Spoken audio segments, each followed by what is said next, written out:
봅시다.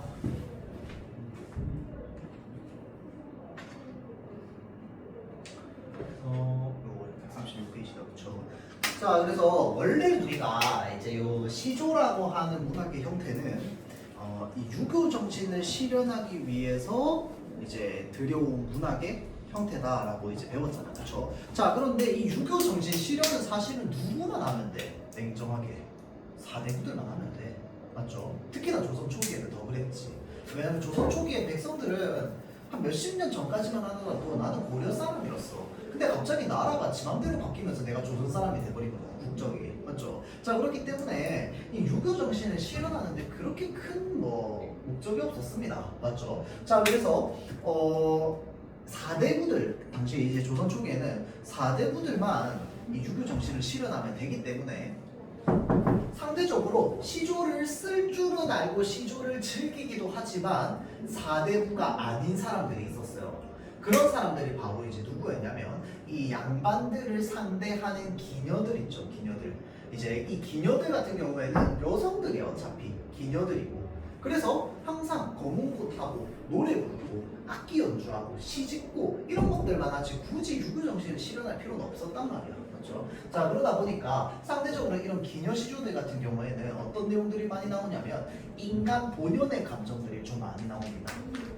그래서 그 대부분이 뭐로 드러나느냐? 그래서 사실 또 기녀들은 대부분 다 젊은 여성들이었기 때문에 어떤 사랑이나 그리움, 이런 우리 인간의 원초적인 감정들, 이런 것들에 대한 이제 내용들이 좀 많습니다. 알겠죠? 자, 그런데 우리가 이 사랑과 그리움의 내용을 담고 있는 시조들, 이런 것들을 볼 때는요, 그냥 시조뿐만 아니라 옛날 고전 작품들을 볼 때는 대체로 어떤 마음을 어떤 식으로 표현했는지, 그러니까 어떤 표현 방법을 사용했는지 여기에 집중을 하는 게 좋습니다. 왜 그러냐면 여러분들 지금 시대에서도 사실은 뭐 사랑을 다루는 노래 생각을 해봅시다. 여러분들 알고 있는 노래들 엄청 많을 거 아니야, 맞지?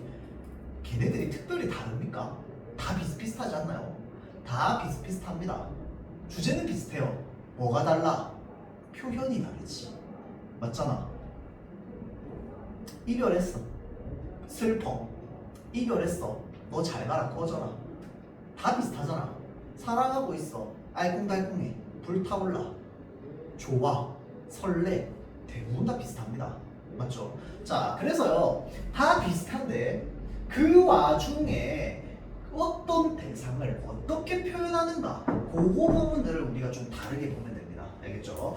자, 그래서 이 사랑을 담고 있는 노래들은 대부분 기녀시조라고 보면 됩니다. 기녀들이 있었어요. 여성들이 있었습니다. 자, 그래서 보면요, 몇 뻗을 가래 꺾어라고 되어 있습니다. 자, 몇 뻗을 가래 꺾어라고 되어 있는데 이 가래 꺾어가 뭐냐면 가려서 꺾는다는 말입니다. 가려서 꺾는다는 게 무슨 말이야? 골라서 꺾는다는 거야. 그러니까 이 몇 뻗을 버드나무 가지를 그냥 아무 때나 꺾어온 게 아니고 내가 고르고 골라서 꺾어왔다는 뜻입니다. 정성을 다했다는 뜻이지. 무슨 말인지 알죠? 자, 그래서 정성을 다해서 꺾어가지고 뭘 하는 거냐면 님에게 보내는 겁니다. 자, 그래서 이 몇 뻗을 가려 꺾는다라는 점에서 정성을 가지고 이제 꺾어서 님에게 보냅니다. 님에게. 자, 그러면 님께서 자시는, 그러니까 주무시는 창밖에 그 내가 멤버들을 마치 편지처럼 보내는 거야. 편지처럼 보내면 그걸 받으시면 그 멤버들을 창밖에다가 이렇게 심어두고 보라는 거야. 자, 그래서 밤비에 새 잎이 나거든. 그거를 날 인간 여기소서라고 되어 있습니다. 자, 그러니까 마치 이 멤버들을 편지처럼 당신에게 보내는데 이 보내준 버드나무 가지를 뭐처럼 여겨달라고? 나처럼 여겨달라고. 자, 그러니까 이 버드나무를 마치 자신의 분신처럼 보내는 겁니다. 화자의 분신용 표시. 마치 자기의 분신처럼 보내는 거야. 자, 그래서 근데 그 멤버들을 나처럼 여겨달라라고 하는 이 어떤 자신의 간절한 당부가 담겨있는 말투로서 이야기를 하고 있죠. 나로 여겨달라, 해달라는 거야, 부탁하는 거야. 맞죠? 자, 그러면 그렇게 나로 여겨달라고 하는 이 말에는 뭐가 담겨있는데, 그래서 결론적으로 이 사람이 하고 싶은 말이 뭔데? 날 잊지 마세요지. 무슨 말인지 알겠죠? 그러니까 지금 보낸다라는 거에서 느낄 수 있는 게 뭐야? 지금 대상과 나는 서로 단절되어 있습니다. 그렇죠? 떨어져 있어요. 떨어져 있는데 떨어져 있는 와중에도 뭐 해달라고? 나 잊지 말아달라고 라고 얘기하는 거죠. 자, 다음 두 번째. 자, 여기 별표. 진짜 유명한 시로입니다. 진짜 유명한. 자, 여러분도 혹시 황진이라는 이름 들어본 적 있나요? 황진이? 아, 들어본 적 없어? 진짜? 나 고등학생 때인가 대학생 때인가 황진이랑 드라마도 있었는데 주인공이 장근석이었어요. 장근석은 알죠, 여러분들? It's Showtime 하는 사람. 아, 그거 모르나? It's Showtime 혹시 옛날이야? 프로듀스? 하여튼 그런 배우가 있었어요. 장근석이랑 하지원이라는 배우가 나왔었는데 황진이라는 옛날 드라마도 있었는데 황진이가 유명한 기녀입니다. 우리나라 중에 조선 최고의 기녀라고 알려져 있죠. 뭐 이제 그래서 이 양반 남성들의 약간 아이돌이었지.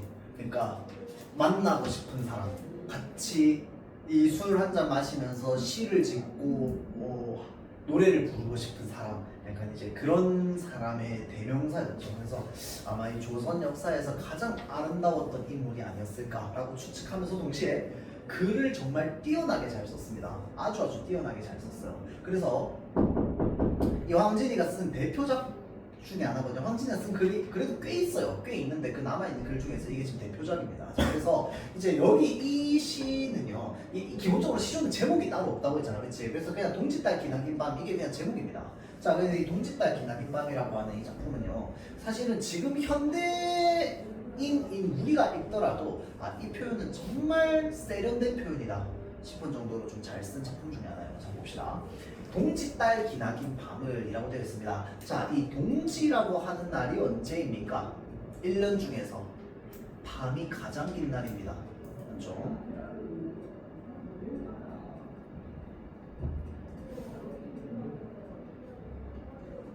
밤이 가장 긴 날이야.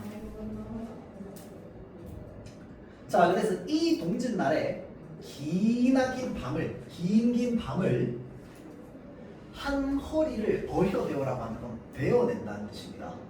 자, 그러니까 동짓달이 밤이 너무 길잖아. 긴 밤이 있어. 얘네 중간 허리, 한 허리라고 하는 건 허리의 한 가운데를 말합니다. 허리의 한 가운데를 내가 베어내겠대요. 잘라버리겠다는 겁니다. 자, 그래서 춘풍, 봄바람 같은 이불 아래에 서리서리 넣었다가, 자, 그래서 지금 다시 이 동짓달의 밤이 너무 길기 때문에 얘를 하나 베고 싶은 거야. 반으로 베서요, 얘를 잘라가지고 어디다가 넣는 거야? 내 이불 안에다 넣어놓겠다는 말입니다. 알겠죠? 자, 그랬다가 어른님 오신 날 밤이거든 이라고 하는데, 이 어른님은 이제 사랑하는 님이 오시는 밤이거든. 구비구비 펴리라 라고 합니다. 자, 그러니까 이 밤이 너무 기니까 이거를 이불 속에다가 넣어놨다가 잘라서 넣어놨다가, 사랑하는 사람이 오신 날 밤은 길게 느껴질까 짧게 느껴질까? 짧게 느껴질 거 아니야. 그러니까 오신 날이라고 하는 건 무슨 말이야? 그전에는 뭐 했었다? 떨어져 있었다 이 말입니다. 맞죠? 떨어져 있던 님이 오신 날 반갑지. 반가우니까 그날 밤은 아주 짧게 느껴질 거 아니야. 짧게 느껴지니까 어떻게 하겠다고? 내가 이불 속에 넣어놨던 밤을 다시 꺼내가지고 펼쳐서 굽이굽이 펼치겠다 이 말입니다. 자, 펼쳐서 길게 만들어서 이 밤을 길게 같이 보내겠다. 재밌게 보내겠다 라고 이야기를 하는 거야. 자, 그러면 이때 자르는 이유는 뭘까요?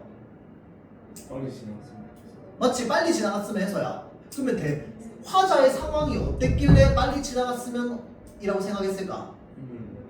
님과 같이 있기 전입니다. 맞죠? 자, 그래서 이 밤은요, 님과 단절되어 있는 밤입니다.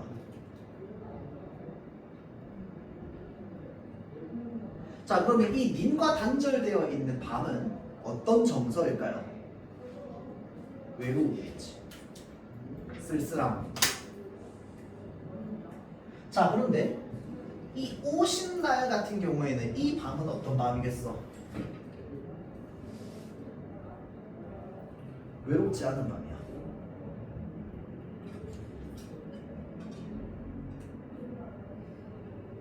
그러니까 아주 좋은 날이야.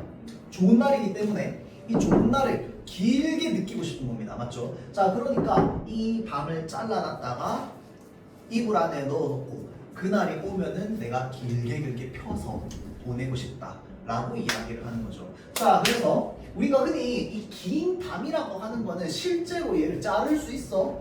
없잖아. 그쵸? 자, 그래서 이 긴 밤이라고 하는 거는 우리가 추상적 대상이라고 합니다. 적어주세요.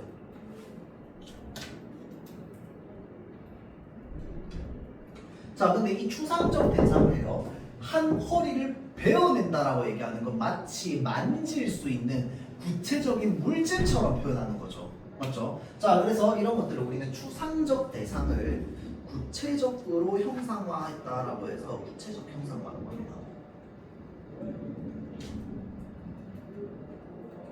자, 추상적 대상을 구체적으로 형상화했다. 자, 그 다음에 서리, 구비. 자, 이 양반 사대부들이 쓴 시조에서는 이런 의성어 의태어를 우리가 쉽게 볼 수 없습니다.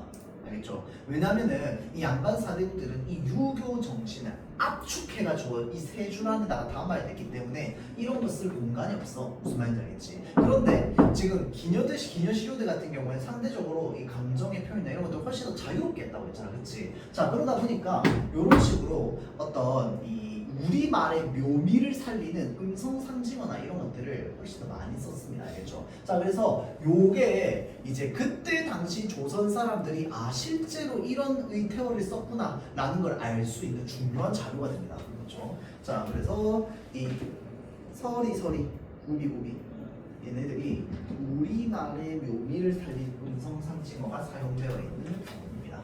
특징이죠.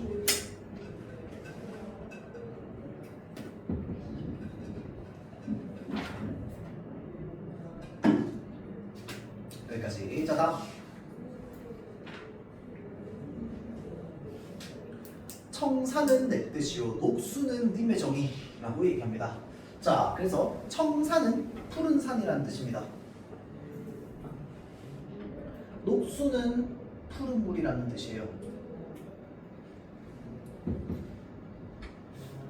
자, 그래서 푸른 산, 청산은 내 뜻이라는 거야. 청산은 나야. 푸른 물은 누군데? 님이야. 자, 그래서 청산은 내 뜻이고 내 마음이고 녹수는 님의 마음이다. 자, 근데 이게 청산이랑 녹수의 특징을 나타내는 거예요. 그러니까 산과 물의 특징을 나타내는 겁니다. 그래서 이거 뒤에까지 읽으면 알 수 있는데요. 자, 잘 보세요. 녹수가 흘러간들 청산이야 변할 쏜가 라고 하는 게 뭐냐면 녹수, 물이 흘러간다고 해서 산이 변하겠냐 이겁니다. 맞죠? 변할 쏜가라고 하는 건 변하겠는가 이 말이거든. 자, 그 말은 겠냐잖아. 겠냐 변한다는 거야 안 변한다는 거야? 변하겠냐는 안 변한다는 뜻이잖아. 맞죠? 그러니까 변하지 않는다는 뜻이야. 변할 쏜가라고 얘기하는 거 어떤 표현법입니까? 서리법 물어보듯이 얘기하는 거. 변하겠냐? 변하겠는가? 라고 물어보지만 사실은 물어보는 의도 없죠. 변하지 않는다는 거야. 그 말은 녹수는 흘러가겠지만 산은 안 변한다는 거야. 산은 가만히 있어. 맞지? 물만 지 혼자 흘러갈 뿐이야. 맞죠? 근데 청산이 누구라고 했어? 나라고 했잖아. 난 변하지 않는 존재. 너는 날 떠나가는 변하는 존재인 거야. 무슨 말인지 알겠죠? 자, 그래서 녹수도 청산을 못 잊어서 울어예어 가는고라고 되어 있습니다. 울면서 가는구나 라고 이야기를 하고 있고요. 녹수, 그러니까 이 물도 청산을 못 잊어서 울면서 간다라고 하는데 왜 물이 흐르면 쫄쫄쫄쫄 소리가 나잖아. 그치? 그 소리가 마치 우는 소리 같다는 거야. 자, 그러니까 떠나는 건 지가 떠나가. 맞죠? 자, 녹수가 나를 떠나가는 거야. 청산은 내 뜻이라며. 마치 난 산이야. 물이 흘러가. 난 변하지 않아. 당신을 향한 내 마음은 변하지 않는 거야. 변하지 않는다는 거야. 맞죠? 그런데 녹수가 나에게 흘러간다라고 하는 건 녹수는 나에 대한 마음이 어땠다는 거야? 변했다는 겁니다. 맞죠? 자, 그런데 녹수도 정산을 못 잊어서 울면서 간다고 지가 변해놓고 무슨 말일까요? 왜 이렇게 얘기했을까? 헤어지고 그리워. 헤어지고 그리워서 아닙니다. 어디 못 잊어서 아닙니다. 이 문장은 사실은 나 중심이 아니야. 얘가 중심이야.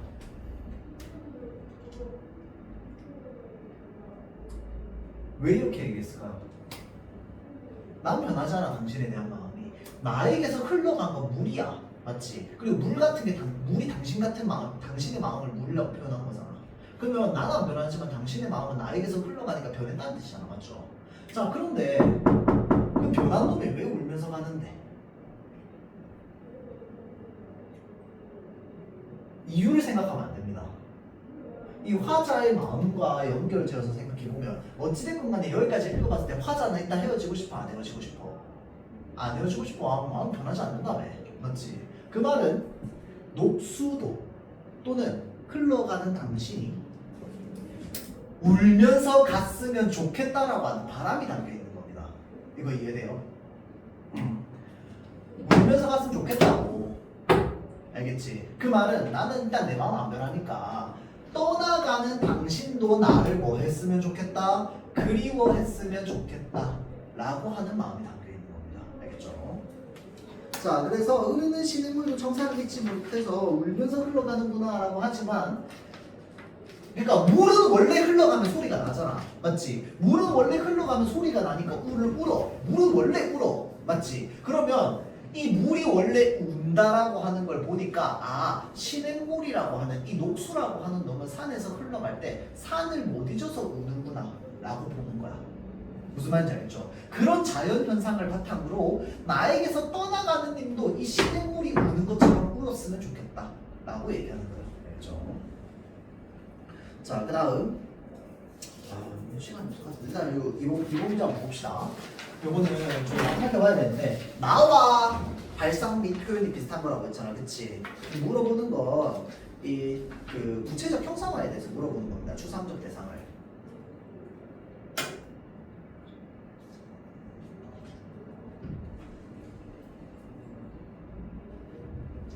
자, 그래서 간단하게만 얘기하자면 오동에 듣는 빗발 무심히 듣건만은 내 씨름하니 밋밋이 수성이로다. 자, 그래서 이후에 입넉은 남기야 심을줄이 있으랴라고 심을줄이 있으랴라고 되어 있는데 이게 뭐냐면요. 이 오동은 오동나무를 뜻합니다. 오동나무에 빗발이 이렇게 팍 떨어져요. 그러면은 이 푸득푸득 소리가 들릴 거 아니야, 맞지? 자, 그런데 그게 참 무심히 듣고 있었대요.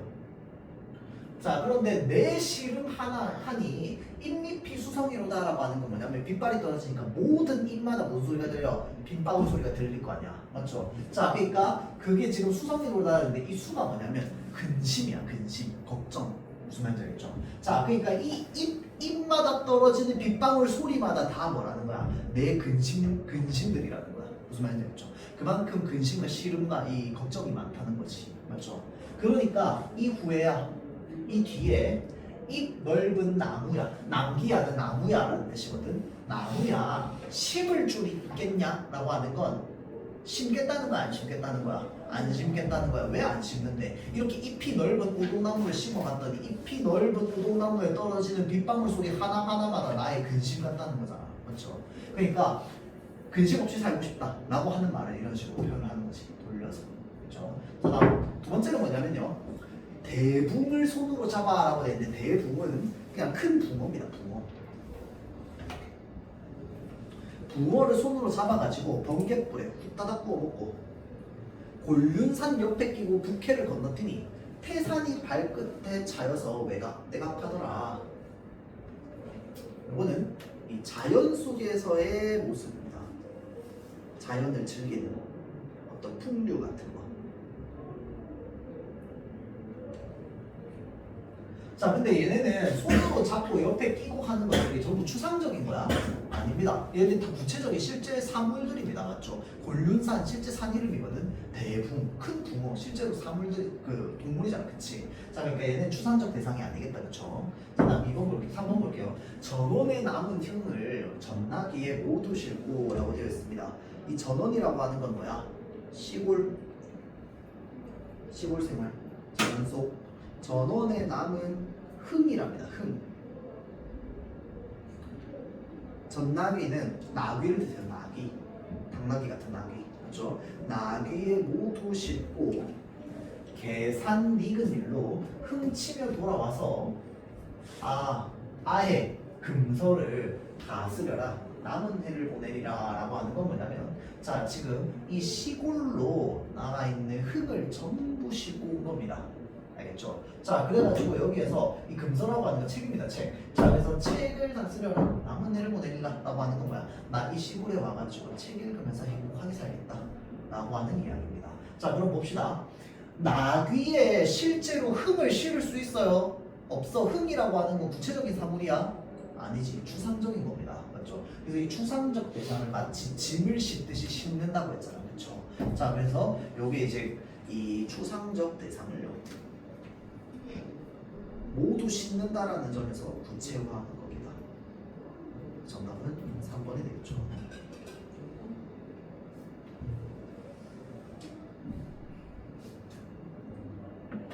두류산 양단선 저번에 했다, 그치? 맞죠? 무용도원 얘기하는 거. 자, 그 다음에 5번 선지도 넘어갑시다. 왜냐면 지금 시간이 없어요.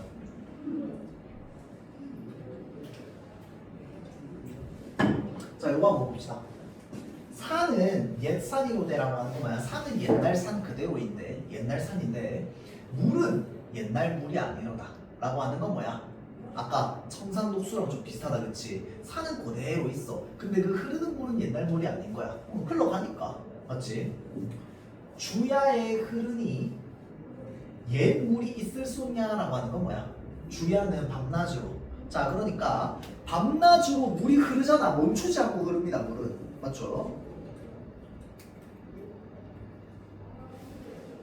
자, 밤낮으로 물은 흐르기 때문에 옛날 물이 있겠냐라고 얘기하는 거지. 있겠냐. 그 말은 뭐야? 있지 않다는 거잖아.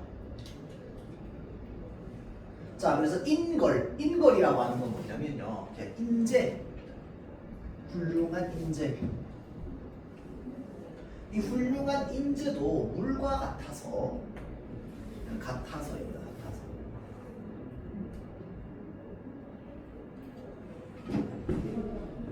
가고 나면 아니 오더라 이 말이야. 그렇죠? 가고 나면 아니 온다. 까집니다. 이거는 나중에 7문제 한번 풀어보고요. 자, 그 다음에 이거 보겠습니다. 여기에 또 별표 2개.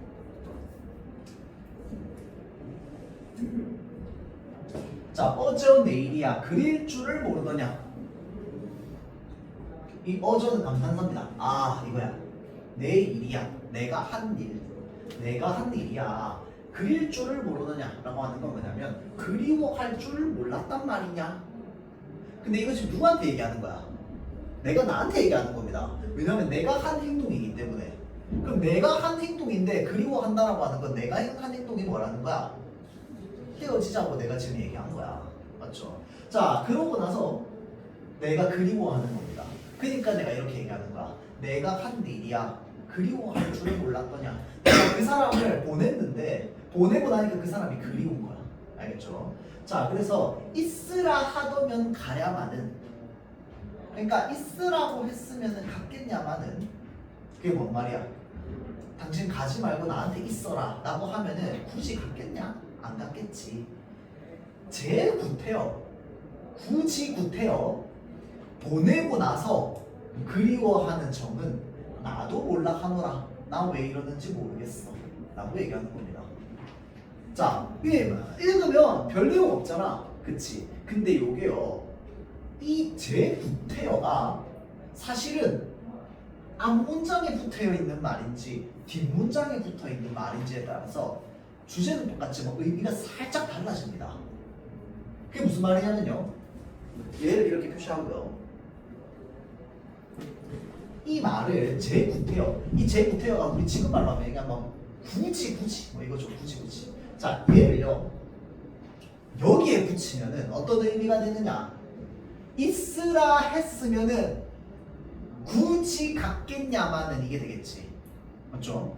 있으라고 했으면 그 사람, 그 당신이 굳이 갖겠냐마는, 구태여 갖겠냐마는 보내고 나서 그리워하는 점을 나도 몰라 하노라 라고 하는 의미가 됩니다. 알겠죠? 자, 그럼 이 굳이는 뭐가 되느냐? 앞 문장에 붙는 순간 도치법이 됩니다. 맞죠? 왜냐면 굳이는 여기 있어야 되잖아. 굳이 갖겠냐마는 돼야 되잖아. 그쵸? 근데 이게 지금 여기에 있는 게 여기로 빠져나온 거죠. 위치가 바뀐 겁니다. 도치. 맞죠? 자, 그래서 도치법으로 볼 수 있고요. 그런데 이 문장을 행간걸침이라고 하는데, 이 행간걸침이라고 하는 게 뭐냐면 한 문장을 여기서부터 시작해가지고 여기에서 그 다음 행까지도 연결해서 한 문장인 거야. 이렇게 이 행이 여기 그 다음까지 연결되어 있는 걸 행간걸침이라고 하거든. 자, 그래서 행간걸침으로 보잖아요. 그 문장은 여기서부터 시작이야. 맞죠? 그러면 굳이 구태여서 보내는 건 주체가 누군데? 나야. 가는 건 주체가 누구야? 당신이야. 자, 그러니까 이 구태여가 앞문장이 붙어 있으면 구태여가 누구의 동작을 수식하는 게 되는 거야? 당신의 동작을 수식하는 게 되는 겁니다. 가는 사람의 동작을 수식하는 거잖아. 맞죠? 그런데 이 구태여를 보내고로 연결시키면 어떻게 되는데?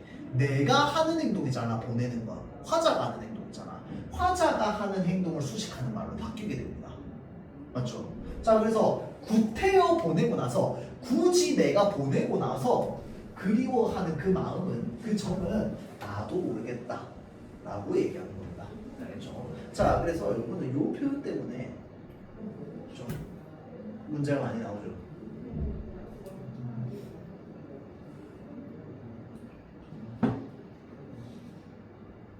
그게 끝입니다, 사실. 그러니까 있으라고 말했으면은 안 갔을 텐데, 근데 왜 가라고 했지? 라고 오해하는 거죠. 자, 다음 보겠습니다. 이화우 흙뿌릴째라고 되어 있습니다. 이 이화우는요, 백꽃입니다. 이화가 백꽃이고 우는 무슨 뜻인데? 비우자, 비를 뜻합니다. 비, 맞죠? 자, 그런데 이게 진짜 실제 내리는 레인, 비를 말하는 건 아니고요. 이화, 그러니까 백꽃이 비처럼 떨어지는 데를 말하는 거야.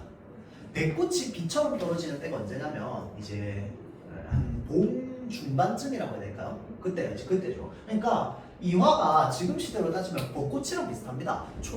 초봄에 쫙 미친 듯이 만개했다가요, 한 3주 정도 피고 나면 다 져버립니다.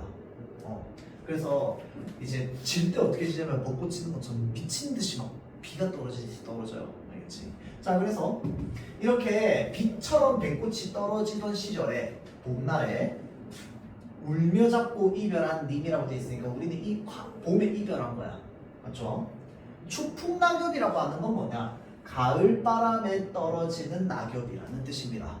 가을바람에 떨어지는 잎. 추풍낙엽에 저도 날 생각는가 라고 되어 있는데, 여기에서 저는요 미를 뜻하는 게 아닙니다. 유를 뜻해요. 너야, 너, 당신도 이 말입니다. 지도 날 생각하는가 이 말이야. 우리 지금 말로 하면. 맞죠? 자, 그래서 추풍낙엽에 지도 날 생각하는가, 그 사람도 날 생각하는가. 가을이 돼가지고. 그래서 천리의 외로운 꿈만 오락가락 하노메라고 하는 건, 자, 저도 날 생각하는 도잖아. 이 도라는 보조사로 인해서 그 사람뿐이 아니라 사실은 누가 그리워하는 거야? 내가 그리워하는 거야. 그를. 맞죠? 내가 그를 그리워하는데, 내가 그 사람을 그리워하는 만큼 이 가을날에 혹시 그 사람도 날 그리워하나? 라고 생각하는 거죠. 맞죠? 자, 그래서 천리의 외로운 꿈만이라고 했는데, 이 천리는 거리를 나타내는 거잖아. 그치? 그런데 이 거리가 그럼 실제 거리를 나타내냐? 아닙니다. 정서적 거리를 나타냅니다. 우리나라 실제로는 아니긴 하지만 이제 우리나라 삼천리 화령강산이라고 하잖아. 그치? 그러면 천리는 뭐야? 우리나라 국토의 3분의 1입니다, 여러분들. 남한 북한 다 합쳐서 엄청 넓어요. 엄청 멀어요. 그 정도로 멀까? 그 정도는 아니겠지. 맞죠? 자, 그래서 이 천리는요, 마음이 그렇게 느껴진다는 겁니다. 그래서 이런 걸 실제 거리가 아니라 정서적 거리라고 합니다. 그렇죠? 자, 그래서 천리의 외로움만 오락가락하노메라고 해서 이 천리가 그만큼 자신이 가지고 있는 그리움의 깊이, 그리움의 크기 이런 것들을 나타낸다라고 보면 됩니다. 그렇죠? 자, 그다음 청초 풀은 풀입니다. 한자 그대로 하면 풀은 풀. 자, 그래서 이 풀떼기가 우거진 골짜기에 자는다, 누웠는다라고 되어 있는데 이 는다라고 하는 건 뭐냐면요, 뭐 느냐 물어보는 겁니다. 자, 청초 푸른 풀이 우거진 골짜기에 자느냐 누웠느냐라고 물어봅니다. 그럼 그 대상에게 물어보는 거잖아, 그치? 그럼 일단 기본적으로 대상은 어떻게 하고 있다는 거야?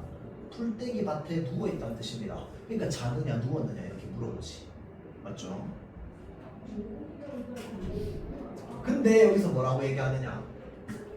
홍안. 홍안은 한자 그대로 하면 붉은 홍자에다가 얼굴 안자거든. 자, 그래서 홍안 붉은 얼굴을 어디에다 두고 백골만 묻혔느냐? 백골이 뭔데?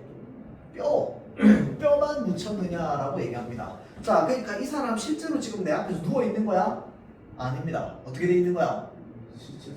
아, 진짜 너무 잔인한. 그냥 무덤이죠, 무덤. 내가 무덤 앞에 있는 겁니다, 맞죠? 물론 당연히 시 상태로 묻혀 있겠지, 맞죠? 그러니까 묻혀 있는 겁니다. 내 앞에 누워 있는 게 아니라 사실은, 맞죠? 그러니까 이 대상은 지금 사실은 현재 실제로 따지자면 죽은 대상인 거지, 맞죠? 자, 그러니까 홍안이라고 하는 건 붉은 얼굴, 그러니까 살았을 적 붉은 얼굴이겠지, 맞죠? 자, 다시 푸른 풀떼기, 그러니까 푸른 풀이 우거진 골짜기에 자냐 누웠느냐? 살아있을 적 그 붉은 얼굴은 다 어디 가고 흰 뼈만 그렇게 묻혀 있느냐라고 하는 이 죽은 대상에 대한 그리움이 나타나 있죠, 맞죠? 자, 그래서 잔잡아서 권할 리 없으니 그를 슬퍼하노라 라고 되어 있습니다. 자, 여기서 말하는 그는 무엇을 나타내느냐? 그것을 이 말입니다. 자, 그럼 그를 슬퍼하노라 할 때 그는 뭔데? 당신이 죽었다는 사실을 말하는 거죠. 자, 그래서 당신이 여기에 묻혀있다는 사실을 슬퍼한다. 또는 뭐를 볼 수 있냐면, 자, 잘 보세요. 잠잡아서 권할 리 없으니. 그러니까 당신이 이 세상에 없으니까 내가 뭘 할 수 없어. 술잔을 잡아서 함께 건배할 사람이 없는 거야, 맞죠? 그래서 그것을 내가 슬퍼한다. 결국은 여기서 말하는 그것이라고 하는 게 뭔데? 당신과의 단절이죠. 이승과 저승의 단절입니다, 맞죠? 자, 그래서 술잔을 잡아서 권할 리 없으니, 권할 사람이 없으니 그것이 참 슬프구나라고 이야기하는데, 요거는요 기녀가 쓴 거 아닙니다. 이제 사대부가 쓴 거예요. 사대부가 쓴 건데 누구한테 썼느냐? 황진이한테 썼어요. 그러니까 황진이랑 자주 이제 술잔을 기울이면서 이제 글을 썼던 사대부가 있어요. 이 사대부가 황진이가 죽고 난 뒤에 이제 그녀를 그리워하면서 쓴 글입니다. 그렇죠. 그래서 이렇게 보면 되거든요. 뒤에 넘어가서 이 3번 문제 한번 봅시다. 아까 얘기했다, 그쵸? 자, 제부태여 가랴마는이라고 했을 때 이 제부태여라고 하는 게 앞문장에 붙어 있을 수도 있고 뒷문장에 붙어 있을 수도 있다고 했어, 맞죠? 자, 그래서 이 제부태여가 도치로 본다는 건 무슨 말이야? 앞문장으로 본다는 겁니다. 자, 그리고 행간걸침으로 본다는 거는 이 제부태여가 뒷문장으로 넘어가는 표현이다 라고 보는 겁니다. 자, 그렇게 되는 경우에 주체가 변하게 됩니다, 맞죠? 주체가 변하게 돼요. 그러니까 가라라고 하는 보내는 주체가 있고 직접 떠나가는 주체가 있단 말이야, 맞죠? 자, 그래서 이제 주체를 누구로 볼 것이냐, 그거를 이제 생각해가지고 문제를 한번 풀어볼 수 있도록 합니다. 알겠죠? 자, 그러고 지금 예상보다 조금 빨리 끝나서 한 5분 정도 시간 남았는데요. 그러면 요 오늘 시조했던 거 문제 풀고 잘 지내면 좀 마치도록 합시다. 한번 쭉 풀어보세요.